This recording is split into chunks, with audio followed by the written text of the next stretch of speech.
Now, I actually had booked my flight for last Friday, and I've been so focused on planning the wedding and getting my visa sorted and getting everything ready to go, packing and all that I actually forgot to get my test done, which was really stupid of me because I rocked up to the airport and it wasn't until I got there that I realized, oh crap, I haven't got my test and I can't catch my flight, and I've actually had to rebook.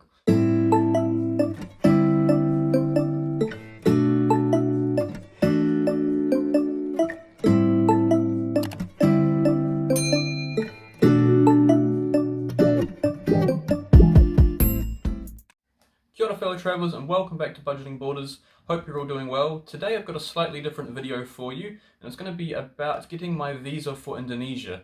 Now, I have a fiance that lives in Indonesia. I'm from New Zealand and I'm currently living in Australia, and I've not been able to see my partner for over a year now. I've just been able to apply for a visa with the recent immigration update from Indonesia.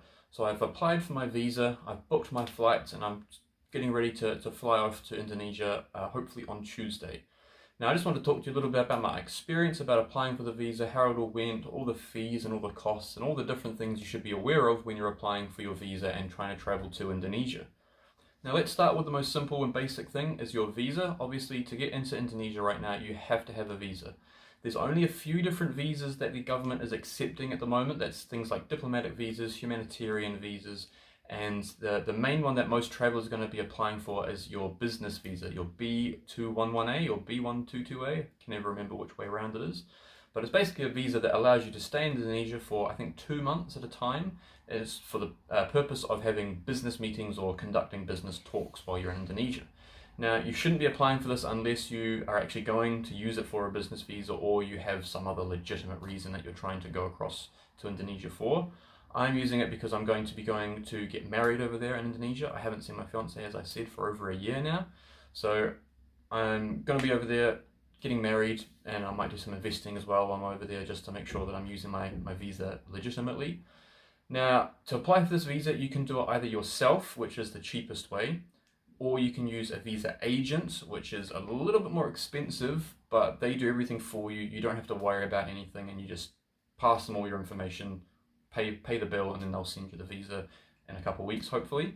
To do it by yourself, you have to go to the immigration website for Indonesia and basically create an account, lodge a application, and then pay the fee. I think at the moment, it was, last time I checked, about $50 US. So it's pretty cheap. The only problem is it can take, from a couple days to a couple weeks to be approved. And the idea is that if you're using a visa agent, they'll try and get that visa to you a bit faster. Now, when you're applying for the visa, for this specific visa, you have to have a business or a corporation that is supporting your visa and is sponsoring you to come to Indonesia. This basically means you have to have a written letter from a company that's big enough to be considered a proper corporation or proper business in Indonesia.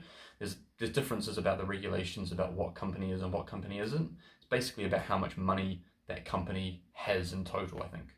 So if you get a big corporation that supports your visa, they'll write you a letter that says, yes, we are supporting Mr. Smith's visa application. Here's proof that we're a business. Here's proof that what we're doing is all above board. They'll give you the letter. You'll attach it to your application. You'll pay your fees, and you show your passport. You show any other information or documents that they might ask for. And then once the immigration has processed the visa, and if they approve it, they'll send you a confirmation email with your actual visa and like an e-visa. And you take that to the airport, and that's your visa. Now, if you're doing it through a visa agent, they will all have companies or corporations, businesses that they use to get them to support, Mr. Smith's visa application.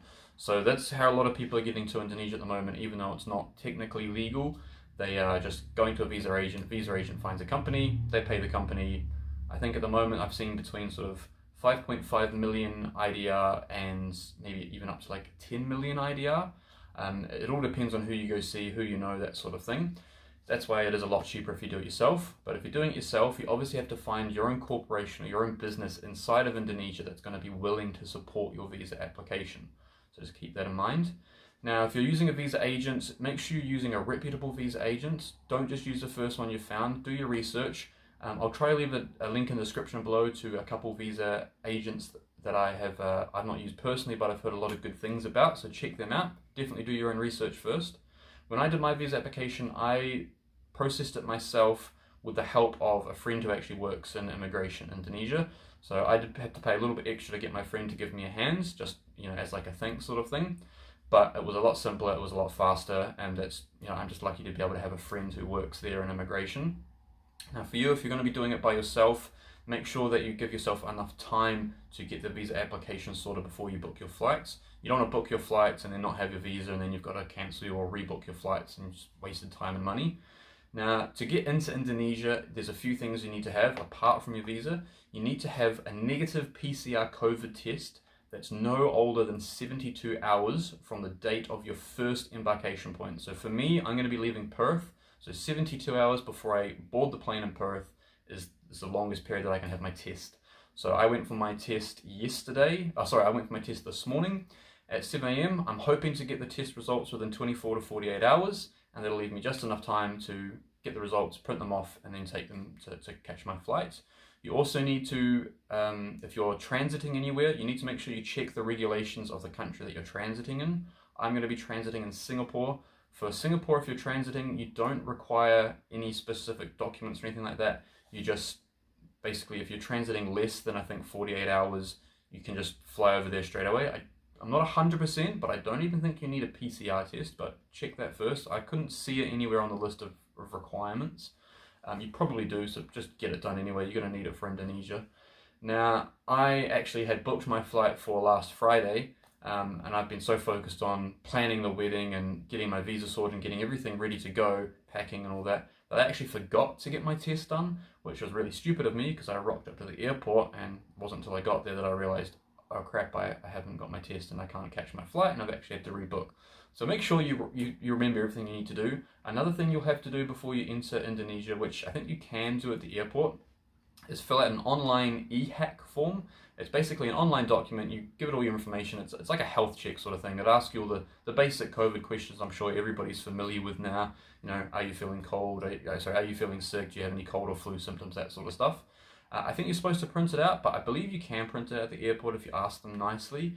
The only reason I say that is you are required on the document to enter your seat number, and if you're flying economy like me, they don't give you your seat number until you get to the airport and actually get your ticket. So I've filled out mine in advance, and I've just put NA for the seat number, and I've printed it off. And when I go to the airport, I will go and ask them, hey, what's my seat number? Can you print this off for me? And hopefully that'll be all right.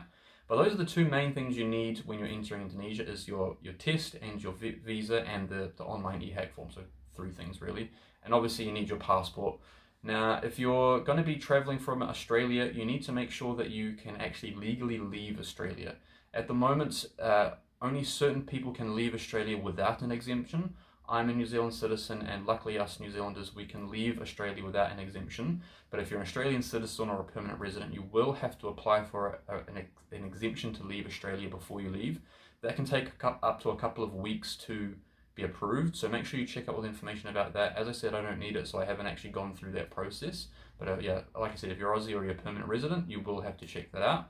So just check, all this information is available on the Home Affairs website for Australia. You can see all the information about leaving Australia.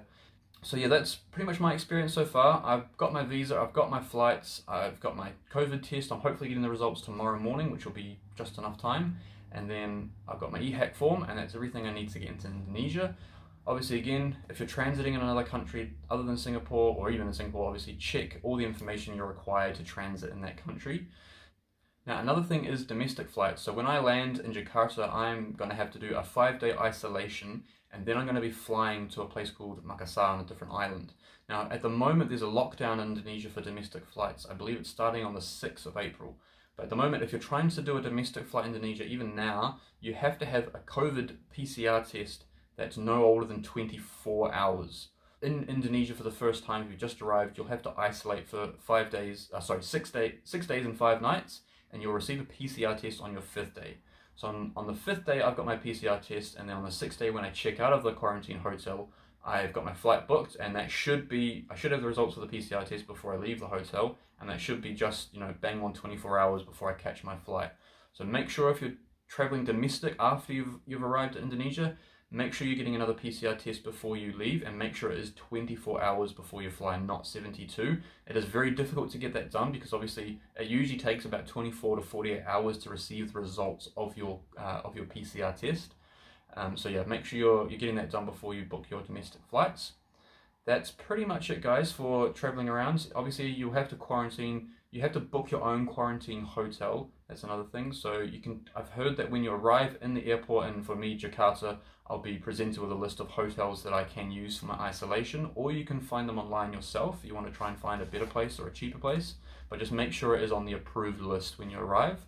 I'm going to wait till I get to the airport and see if there's a better price at the airport.